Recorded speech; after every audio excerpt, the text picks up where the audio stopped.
Bonjour à tous et bienvenue sur ce nouveau tuto peinture consacré cette fois aux passerelles, aux plaques, aux échelles et aux poteaux pour le jeu Star Wars Shatterpoint. Ne manquez pas non plus en fin de vidéo notre jeu concours. Nous avions vu dans l'épisode précédent comment peindre les bâtiments, voici maintenant comment peindre ce qui va autour, c'est-à-dire les différentes plaques, les échelles, les poteaux, etc. etc. En termes de couleurs, je vais partir sur ces couleurs-là, mais très honnêtement, quelles que soient les couleurs que vous allez choisir, le principe va être exactement le même. Donc ajustez, on va dire, les différentes sous-couches ou les différentes couleurs en fonction de votre besoin. Quelles que soient les couleurs que vous choisissiez, de toute façon, le principe est le même. On cherche toujours à obtenir un contraste, une différenciation, un weathering. Donc, adaptez vos couleurs, mais utilisez les techniques que je vais vous montrer. Concernant toutes les plaques et passerelles, je vais utiliser ce modèle qui est donc juste l'assemblage de deux petits morceaux, mais vous pourriez très bien avoir des plaques de 15 plaques de longueur ou le dessus de certains bâtiments qui soit beaucoup plus important. Le principe restera exactement le même. Je commence par une sous-couche noire intégrale sur ma plaque. Puis je fais un passage de gris, surtout sur les extérieurs, vous voyez, hein, et en zénital, c'est-à-dire que je le fais depuis le dessus. Ce qui fait que quand ma peinture arrive sur la plaque, ça me préserve l'ombre noire qui va être sur le dessous. Et le but vraiment est de marquer les deux côtés extérieurs de cette plaque. Je passe ensuite avec un gris, et cette fois à d'autres endroits, c'est-à-dire que je viens en projetant ma peinture depuis le côté de ma plaque, viser comme ça les espèces de petits morceaux qui sont sur le côté. Donc je vise l'opposé de la plaque, ce qui me permet d'avoir un peu de peinture sur mes côtés et en même temps de dégrader plus légèrement l'intérieur vers l'extérieur de ma plaque. Une fois que tout est bien sec, je vais revenir au pinceau et bien surtout éclairer le centre de ma plaque. Mais avant de faire tout ça, je vais casser le côté sous-couche. Et donc je vais revenir avec une peinture d'un gris neutre qui correspond à ma teinte de base, hein, avec une peinture extrêmement diluée, comme ça, passer une espèce de lavis de ma peinture sur ma sous-couche. Ça va me permettre d'une part, de griser un tout petit peu ma figurine ou ma plaque, mais en l'occurrence, ça va casser ce côté granuleux sous-couche ou ce côté un petit peu moucheté, voilà, un peu épars. Et donc, juste en passant comme ça, j'ai un très léger jus de peinture sur ma sous-couche, je vais casser l'effet granuleux ou l'effet moucheté de cette sous-couche.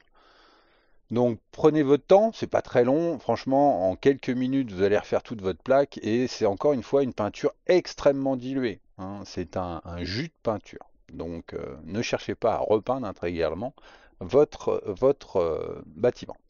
Si par contre vous voulez faire une peinture colorée, donc vous avez choisi une couleur de plaque qui est différente, voilà, et vous avez que des sous-couches blanches, eh bien ça va être l'occasion, avec cette même peinture diluée, de profiter de votre zénithal pour venir repeindre dans la couleur désirée l'ensemble de votre plaque. Une fois que tout est bien sec, on va venir faire une étape de brossage à sec avec donc cette fois un gris pâle, un pale grey. Et donc sur une plaque de liège, je viens comme ça décharger énormément ma peinture. Le brossage à sec de ce gris est optionnel, mais ça permet surtout de venir égaliser le jus de peinture que vous venez de poser, hein, et de récupérer une certaine uniformité sur l'intégralité de la plaque. Encore une fois, ce n'est pas une étape obligatoire, mais voilà. Et par contre, si vous avez choisi une peinture colorée, ça va être l'occasion de prendre la couleur que vous avez choisie, de l'éclaircir un tout petit peu et de venir uniformiser comme ça l'intégralité de votre plaque. En plus d'uniformiser, bien évidemment, ce brossage à sec va vous permettre comme ça de faire se détacher quelques arêtes et on va pouvoir passer à une couleur encore plus claire. Donc pour moi, ça sera l'ivoire. Pour vous, je ne sais pas. Mais si vous continuez comme ça, normalement, vous passez sur une couleur vraiment, vraiment plus claire, ou en tout cas assez proche, presque du blanc. Euh, Par exemple, pour un Mustafar, ça serait une étape de grimy grey, par exemple, hein. Donc je décharge vraiment bien mon pinceau et là je vais insister quasi exclusivement sur le centre de ma plaque. Donc je fais ressortir comme ça toutes les arêtes de façon circulaire, en brossant de façon circulaire. Je fais ressortir l'intégralité du milieu de ma plaque. En gros, là où il y a plus de passages piétons sur ces passerelles. Bien évidemment, je brosse quand même les arêtes extérieures de façon à ce que elles soient en correspondance avec le niveau d'intensité que j'ai donné au milieu, jusqu'à obtenir quelque chose comme ceci. Je viens ensuite avec du blanc que je décharge de façon très prononcée ou très forte, de façon à avoir assez peu de peinture sur mon pinceau. Et là, je vais insister encore plus dans le centre même. Et le but est vraiment de faire ressortir encore plus les arêtes et de créer un fort contraste avec l'extérieur de la plaque. Vous verrez que ce moment est là où vous allez avoir le plus de définition sur votre plaque. Faites pareil, les petits côtés de façon à booster vraiment le contraste. Jusqu'à obtenir quelque chose comme ça. Et là, à la caméra, je peux vous le dire, le résultat est beaucoup moins contrasté que ce que j'ai moi en réalité. Je viens ensuite avec un medium rust extrêmement bien dilué et bien délimiter comme ça des zones de rouille, de poussière, de séparation, on va dire, dans mes plaques. Donc bien évidemment, je renforce surtout les côtés et puis tous les quelques petits creux à l'intérieur même, on va dire, de ma plaque. Le but ici est non seulement de renforcer le contraste, mais aussi d'apporter de la définition, de la vie, une espèce de vécu à cette plaque, qu'elle ne soit pas flambant neuve. Donc c'est exactement la même technique que celle que l'on a vue pendant les bâtiments. Donc je pose un peu de peinture bien diluée et je reviens avec un pinceau très humide, définir des zones de transition et nettoyer comme ça l'extérieur de mes plaques ou de mes zones de rouille, de poussière, de façon à créer un halo de cette couleur.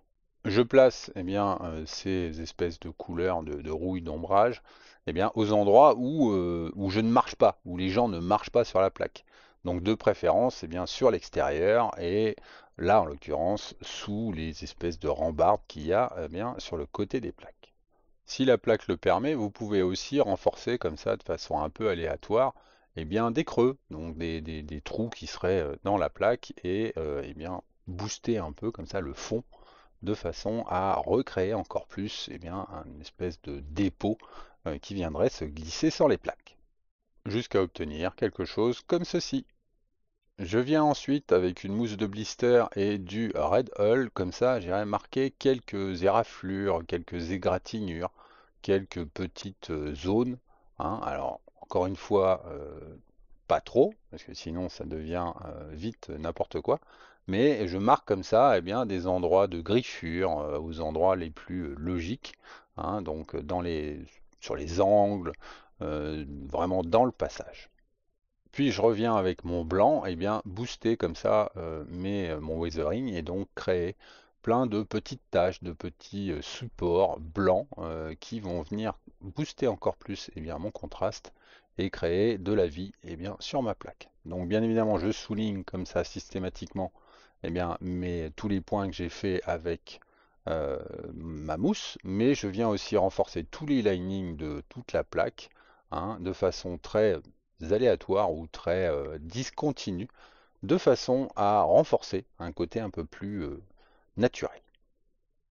C'est la définition de ces points et de ce weathering qui va créer, on va dire, le plus fort contraste sur votre plaque. Donc profitez-en, c'est l'instant où vous allez pouvoir vous donner à cœur joie. Donc rien de très compliqué à faire, mais plus vous allez faire quelque chose d'aléatoire, mieux ce sera. Si c'est très marqué tout le temps dans le même sens, avec la même intensité, avec trois petits points qui se suivent, etc., ça ne paraîtra pas naturel. Donc faites quelque chose le plus aléatoire possible, mais vous verrez que ça va booster votre plaque. Concernant les petites rambardes, j'ai choisi de penser que le tube que l'on voit est une sorte de néon qui viendrait permettre d'éclairer les rambardes ou les passerelles. Et donc je les repeins intégralement en blanc. Ça peut être une autre couleur, mais pour ce que je veux faire, le blanc sera parfait pour moi. Et au final, voici ce que j'obtiens une fois mon weathering fait sur ma plaque. J'applique ensuite une couleur assez diluée qui correspond bien, aux lampes que j'ai pu mettre, ou la couleur des lampes que j'ai pu utiliser pour peindre sur mes bâtiments. Donc si vous avez fait du vert, faites du vert. Si vous avez fait du orange, du bleu, du jaune, etc. Reproduisez bien cette couleur sur les espèces de néons qui sont présents sur les rambardes de nos passerelles. Je tire ensuite un lining bien, d'une couleur un petit peu plus claire, à la fois sur l'arête qu'il y a autour et sur le dessus bien, de mon néon. Et voilà, ça y est, vous avez une plaque qui est intégralement prête à rejoindre toutes les autres plaques que vous avez pu préparer pour réaliser vos passerelles, le dessus de vos bâtiments pour Shatterpoint.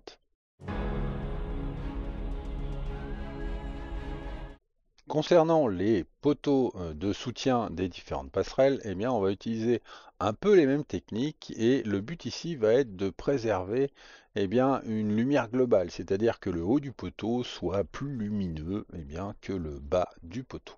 Je fixe mon poteau sur un bouchon et je le sous-couche intégralement en noir.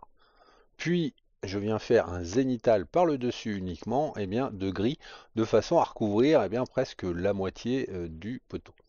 Et je viens ensuite directement au blanc bien, faire un brossage sur l'intégralité du poteau. Le fait de passer directement au blanc comme ça va renforcer énormément bien, toutes les arêtes et toutes les aspérités que va pouvoir choper les poils de mon pinceau. Mais c'est le but. Plus vous allez être franc et puis plus chaque zone bien, va être vraiment visible. Je finis par un brossage un petit peu plus fort, on va dire, sur le haut du poteau, de façon à retrouver une similitude de dégradé avec mes autres poteaux. Je viens ensuite, avec un jus de mon Medium Rust, bien, appliquer le même principe que j'utilise depuis le début, c'est-à-dire créer un peu de poussière, et là, en l'occurrence, beaucoup plus sur le bas du poteau. Et en mouillant bien, mon pinceau, j'étire comme ça ma zone et je dégrade bien, ma peinture de façon à ce qu'elle s'applique de façon très diffuse à certains endroits. Et ce, bien entendu, de tous les côtés du poteau, de façon à marquer comme ça bien, tout le pourtour de l'ensemble du poteau. Jusqu'à ce que j'obtienne quelque chose comme ceci. Donc c'était très rapide, mais c'est amplement suffisant pour faire ce que l'on veut faire. Passons maintenant aux échelles. Donc je la fixe sur un bouchon de façon à pouvoir bien sous-coucher un côté et ensuite je retournerai pour sous-coucher bien, l'autre côté. Donc une fois que tout est bien sous-couché intégralement en noir, bien je fixe sur le côté de mon bouchon mon échelle de façon à pouvoir venir faire mon zénithal dessus. Et donc je fais mon zénithal en gris depuis le dessus bien, de mon échelle de façon à avoir une progression de la lumière, encore une fois, pour que le bas soit plus foncé que le haut. Je viens ensuite, tout pareil, avec un blanc pur, bien, faire un brossage à sec de l'intégralité des arêtes et de mes surfaces en insistant un petit peu plus bien, sur le haut de mon échelle. Bien évidemment, je fais des mouvements qui sont dirigés uniquement de haut vers le bas. Le but n'est pas de mettre du blanc bien, sur le bas, le dessous, on va dire, de mes zones. Voilà. Donc, allez-y, c'est vraiment pas compliqué. Vous faites votre brossage. Vous pouvez le faire alors des deux côtés ou d'un seul côté comme vous voulez.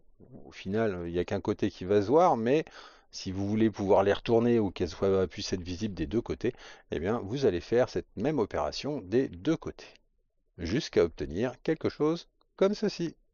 Je reviens ensuite avec mon Medium Rust bien, à poser un peu de ma couleur sur le bas de l'échelle pour représenter le fait qu'elle touche le sol. Bien évidemment, ne le faites pas sur toutes les échelles, surtout si vous y prévoyez, on va dire, d'en utiliser certaines bien, sur les hauteurs pour monter d'un étage, etc. Auquel cas, ça ne serait pas logique qu'il y ait la présence de ce Medium Rust sur ces échelles. Encore une fois, je mouille bien ma peinture, je l'étire, je viens nettoyer avec un pinceau un peu plus liquide et tout ira bien. Une échelle sur deux, eh bien, je peins ces espèces de petits côtés voilà, qui pouvaient être des néons qui éclairent les échelles ou qui précisent leur position. Donc, je repeins tout simplement dans un premier verre, eh bien, mon néon, et je vais venir ensuite éclairer, faire un petit lining d'une couleur plus claire, de façon à booster, eh bien, le haut de mon échelle. Donc, je le fais, enfin, le haut de mon néon par rapport à l'échelle. Je le fais bien évidemment dans le sens de ma lumière globale jusqu'à ce que j'obtienne quelque chose comme ceci. Si vous avez aimé cette vidéo, n'hésitez pas à la liker, à la commenter ou à la partager. Vous pouvez également vous abonner à la chaîne et en activant la cloche, eh bien vous serez prévenu de la sortie des prochains tutos concernant le jeu Star Wars Shatterpoint. Pour participer au tirage au sort afin de gagner une Ahsoka Tano Padawan, eh bien inscrivez en commentaire Vive Ahsoka et nous annoncerons lors d'une prochaine vidéo le gagnant de cette figurine. J'espère que ce tuto vous aura plu et rendez-vous pour le prochain et en attendant, que la force soit avec vous.